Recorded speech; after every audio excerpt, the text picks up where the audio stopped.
പൂർണ്ണമായും തെറ്റിൽ നിന്ന് മാറി നിന്ന് വന്നുപോയ തെറ്റിൽ ഖേദം പ്രകടിപ്പിച്ച് ഇനിമേലിൽ തെറ്റ് ചെയ്യില്ലെന്ന് ഉറപ്പിച്ച് പ്രതിജ്ഞയെടുത്ത് അതേ മറ്റുള്ളവർക്കുള്ള ഹക്കുകൾ കൊടുത്തു വീട്ടിയോ പൊരുത്തപ്പെടിച്ചോ പടച്ചവന്റെ മുമ്പിൽ ആത്മീയമായൊരു ശുദ്ധീകരണം നേടുക.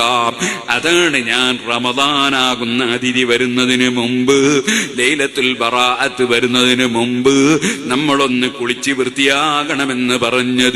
തൗബയാണ് കേട്ടോ, മനസ്സിന്റെ അടിത്തട്ടിലുള്ള ഖേദമാണ് കേട്ടോ. സ്വർഗം ലഭിക്കുന്ന മഹാന്മാരുടെ വിശേഷണങ്ങൾ സൂറത്തു തൗബയിൽ അല്ലാഹു തആല പറയുമ്പോ അത്തഈബൂനൽ ആബിദൂനൽ ഹാമിദൂനസ് സായിഊൻ അർറാകിഊനസ് സാജിദൂനൽ ആമിറൂന ബിൽ മഅറൂഫി വന്നഹൂന അനിൽ മുൻകരി വൽ ഹാഫിദൂന ലിഹുദൂദില്ലാഹ്. കുറെ വിഷയങ്ങൾ പറയുന്നു. ഒന്നാമതായി പറയുന്നത് അത്തായിബൂന, മനസ്സിന്റെ അടിത്തട്ടിൽ ഖേദം പ്രകടിപ്പിച്ച് തൗബ ചെയ്യുന്നവർ. പടച്ചോനെ പുറത്തുവരണേ എന്ന് നാവുകൊണ്ട് പറഞ്ഞാ പോരാ, നല്ല മനസ്സിന്റെ അടിത്തട്ടിൽ ഞാൻ ആരോടാ തെറ്റ് ചെയ്തത്, ഞാൻ ആരോടാണ് തെറ്റ് ചെയ്തത്. ഒരു SI വിളിക്കാം ആളെ പറഞ്ഞേച്ചിട്ട് ചെല്ലാൻ കഴിയാതെ വന്നപ്പോ SIന്റെ മുമ്പിലെത്തുമ്പോൾ കരയുന്ന മനുഷ്യന്മാരുണ്ട്. അതേപോലെ ബാപ്പ ഉമ്മ എന്തോ ഒരു കാര്യം പറഞ്ഞിട്ട് ബാപ്പ പറഞ്ഞത് ചെയ്യാൻ കഴിയാത്ത മകൻ ബാപ്പ ചോദ്യം ചെയ്യുമ്പോൾ കണ്ണിൽ വെള്ളമൊലിപ്പിക്കുന്നവരുണ്ട് നല്ലവരാണെങ്കിൽ.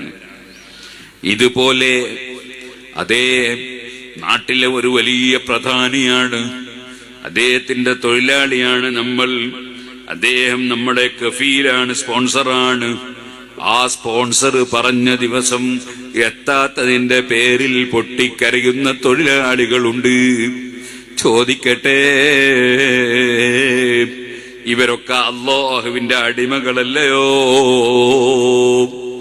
അവർക്കും നമുക്കും വെള്ളം തരുന്നവൻ ആരാണ്? അവരെയും നമ്മയും യഥാർത്ഥത്തിൽ ഭരിക്കുന്നവൻ ആരാണ്? അവരുടെയും നമ്മുടെയും ഉടമസ്ഥൻ ആരാണ്? നമ്മുടെ കണ്ണും കാതും തന്നവൻ ആരാണ്? കിഡ്നിയും ഹാർട്ടും തന്നവൻ ആരാണ്? ബ്രെയിനും കരളും തന്നവൻ ആരാണ്? എല്ലാ നാഡി ഞരമ്പുകളും തന്നവൻ ആരാണ്? അതേ രക്തവും മാംസവും തന്നവൻ ആരാണ്? എല്ലാ ചോദ്യത്തിലും ഈ പാവപ്പെട്ട എനിക്ക് മറുപടി ഒന്നേ ഉള്ളൂ, എനിക്കെന്തെല്ലാം ഉണ്ടോ എല്ലാം തന്നവൻ, എന്നെ സൃഷ്ടിച്ച് പോറ്റി വളർത്തുന്ന നാഥനായ അല്ലാഹ് അല്ലാഹ് അല്ലാഹ്.